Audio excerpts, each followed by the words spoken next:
स्वच्छता जर म्हणाल तुम्ही अजिबात तुम्हाला एखादा कागदाचा तुकडा सुद्धा सापडणार नाहीये. मला जगाशी देणं घेणं नाहीये. मी स्वतः कॅपेबल आहे सर्व करण्यासाठी.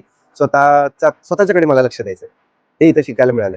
आणि स्वच्छता जर म्हणाल तुम्ही अजिबात तुम्हाला एखादा कागदाचा तुकडा सुद्धा सापडणार नाहीये. कचरा किंवा धूळ नाहीये घरांमध्ये. अक्षरशः इथली दुकानं जी आहेत ना ती ओपन असतात पूर्ण. मॉल वगैरे तिथले फूड वगैरे ओपन आहेत, पण कुठेही धूळ नाहीये. तुम्हाला रोडवरती इस्त्रीचं दुकान नाही भेटत आहे, कुठेतरी उगाचच पानपट्टी आहे, गाडा लावलाय किंवा नाहीये. अजिबात नाहीये. इथले गार्डन स्वच्छ आहेत.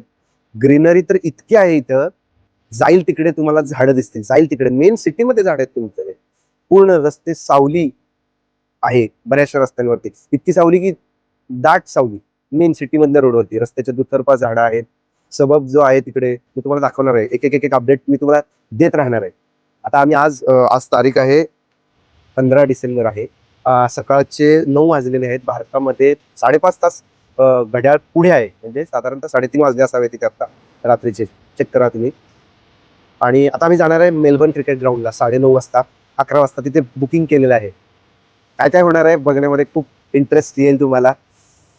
तुम्ही जर ऑस्ट्रेलियामध्ये असाल आणि हे फील करत असाल किंवा कधी ऑस्ट्रेलियाला गेला असाल तर तुम्ही पण कमेंटमध्ये सांगा की तुमचा काय अनुभव आहे. तुम्ही जर ऑस्ट्रेलियामध्ये असाल तुमच्यापैकी कुणीही, तर मी मेलबर्नमध्ये आहे आणि मला आवडेल भेटायला. खरं तर माझ्यासाठी खूप नाही का भारी असेल फिलिंग की इथे असणाऱ्या मराठी माणसाला भेटायला. मी रिक्वेस्ट करतो तुम्हाला की जर तुम्ही हा व्हिडिओ पाहत असाल की तुमच्यापैकी कुणी असेल, रिलेटिव्ह असतील, तर प्लीज भेटायला आवडेल. त्यांचं इथलं मत जाणायला आवडेल.